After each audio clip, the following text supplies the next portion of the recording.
Silver gap to $75 overnight. Not a gradual climb, not a technical breakout, a gap.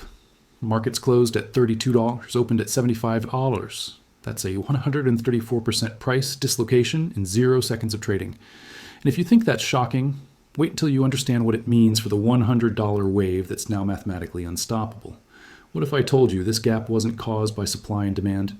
What if this was the moment the paper silver market separated from the physical silver market permanently? What if every dollar, euro, and yen in your bank account is about to be repriced against hard assets, and the bank's already positioned for it, while telling you everything was fine? Right now, your purchasing power is evaporating. Your salary buys 23% less than it did 3 years ago. Your retirement account is denominated in a currency that just got devalued overnight by a silver price that tripled. You weren't warned. You weren't protected. And the institutions that cause this are the same ones that will profit from your confusion. Drop a comment. Where are you watching from? Because this $100 wave connects every savings account, every pension fund, every government bond on the planet. Hit subscribe for the unfiltered truth about what happens when price discovery breaks and hard assets become the only real money. You're going to need this. Let me show you the gap that changed everything. December 23rd, 2025. Silver closes in New York at $32.14 per ounce on COMEX. Normal trading, normal volume. Then Asian markets open. Shanghai Silver Exchange reports opening price. Why on farm 25 per kilogram? That's $75 weight per ounce. COMEX traders wake up to chaos. The gap is so large that circuit breakers trigger immediately. Trading halts, emergency meetings, regulatory statements about orderly markets. But here's what they're not telling you. This wasn't a liquidity issue. This was a structural break. For the first time in 50 years, the paper price and physical price of silver diverged so far that arbitrage became impossible. You can't close a 134% gap when one market trades paper promises and the other demands physical delivery. Sound familiar? It's the same mechanism that collapsed the London gold pool in 1968. Western central banks tried to suppress gold prices by selling paper claims while foreign governments demanded physical delivery. The system broke. Nixon closed the gold window 3 years later, and the dollar became a pure fiat currency backed by nothing. Silver just did the same thing. Except this time, it's not governments breaking the system. It's industrial demand, investment panic, and China controlling the physical supply chain. The gap to 75 is the market screaming that paper silver is worthless and physical silver is priceless. And the $100 wave isn't speculation. It's mathematical inevitability. Here's why. Global silver production is 830 million ounces annually. Industrial consumption is 678 million ounces. Investment demand is 241 million ounces. That's 919 million ounces of total demand against 830 million ounces of supply. The deficit is 89 million ounces every single year.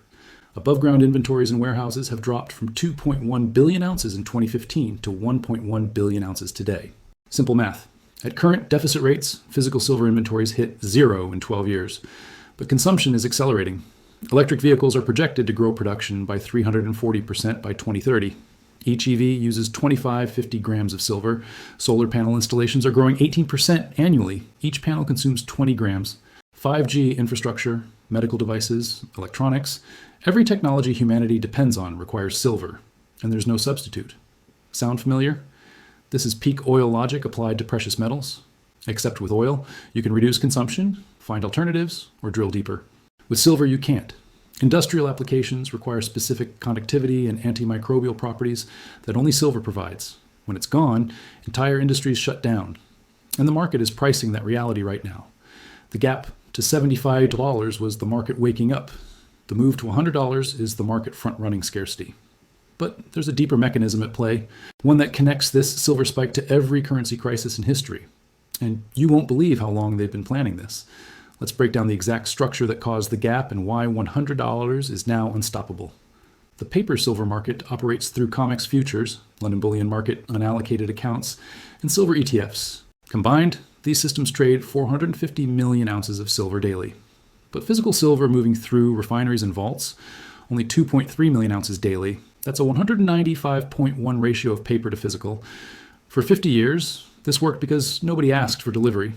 Futures contracts rolled forward. ETF shares traded electronically. Unallocated accounts stayed unallocated. Banks collected fees on hundreds of millions of ounces they never owned. It was the perfect scam until December 23rd, 2025, when Shanghai demanded physical settlement and the scam collapsed in real time. Here's what happened behind the scenes. In November 2025, China's State Administration of Foreign Exchange placed orders for 47 million ounces of physical silver through the Shanghai Gold Exchange with March delivery dates. That's normal. But then they did something unprecedented. They refused to roll the contracts forward. They demanded physical delivery to vaults in Shenzhen and Hong Kong. COMEX panicked. They have 285 million ounces of silver in registered vaults, but 310 million ounces of open short positions held by 8 commercial banks. The math doesn't work. If even 15% of longs demand delivery, the warehouse is empty. China demanding 47 million ounces triggered exactly that scenario. Other entities saw the pressure and started demanding delivery too. Within 72 hours, delivery requests exceeded 120 million ounces. Banks couldn't deliver, so they changed the rules. COMEX modified contract specifications to allow cash equivalent settlement at the prevailing London price. That's fraud. You sell someone silver, they ask for silver, you offer cash instead based on a price set in a different market. But the real brilliance of the scam, London prices were still suppressed at 32 through paper trading, while Shanghai physical prices hit 75. The gap exposed the lie, and when traders saw it, panic buying exploded across all markets. Algorithms detected the arbitrage opportunity by COMEX at $32, delivered to Shanghai at $75, and started executing at machine speed. Except there's no physical silver to arbitrage. COMEX inventories started draining at 8 million ounces per day. At that rate, registered silver hits 0 in 35 days. But here's where it gets darker. The 8 banks short 310 million ounces. They're not just any banks. JP Morgan Chase holds 43% of the commercial short position. HSBC holds 18%. Bank of America holds 12%. These are systemically important financial institutions. If they default on silver derivatives, it triggers cross-default clauses in other derivative contracts. Credit default swaps activate. Counterparty risk spreads through the entire banking system. The Bank for International Settlements reported $640 trillion in outstanding derivatives in 2024. Silver derivatives are a tiny fraction, maybe 180 billion notional value. But they're connected to everything else through collateral rehypothecation. When silver reprices from $32 to $75, banks face margin calls. They sell treasury bonds to raise cash. Treasury prices fall, interest rates spike. Mortgage derivatives blow up, equity portfolios crater. One derivative failure cascades into systemic contagion. This is why central banks are in emergency mode right now, not because silver matters to monetary policy, but because silver derivatives are the thread that, when pulled, unravels the entire $640 trillion tapestry. And the gap to $75 just pulled that thread hard. Now let's talk about the $100 wave and why it's mathematically unstoppable. When silver hit $75, it crossed a critical threshold. The all-in sustaining cost of primary silver production is $22 per ounce. But byproduct silver from copper, gold, and zinc mining averages $18 per ounce. At $75, every mining company on Earth is profitable. That should increase supply, right? Wrong. Mining supply is inelastic in the short term. It takes 7,010 years to develop a new mine. Existing mines are running at capacity. Environmental regulations limit expansion. The only way to increase supply quickly is through recycling and above-ground inventory drawdowns. But recycling silver from electronics and solar panels is energy intensive and only recovers 15-20% of embedded silver. It's not scalable fast enough to meet demand. Meanwhile, demand is exploding. The gap to $75 triggered investment panic. Silver ETF inflows hit $2.4 billion in 48 hours, the largest two-day inflow in history. Retail investors saw the gap and interpreted it as confirmation that paper currency is dying. They're not wrong. When physical assets gap 134% overnight, it's the market telling you that fiat claims are worthless. But institutional money is moving too.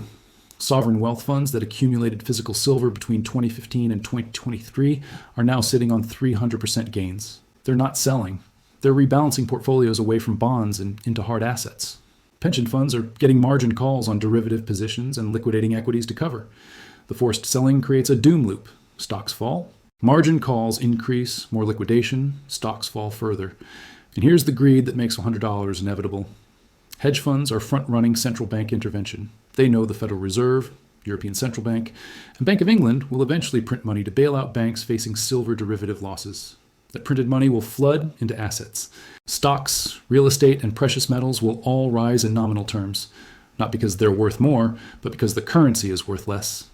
Silver at $100 isn't a prediction. It's the market pricing in the debasement that's already been announced but not yet executed. Central banks will call it quantitative easing or emergency liquidity facilities, but it's just printing money to cover gambling losses. And every dollar printed dilutes your savings, your salary, and your future. Let's quantify the unstoppable wave. If silver hits $100, the total market cap of above-ground silver reaches $110 billion based on 1.1 billion ounces in inventory.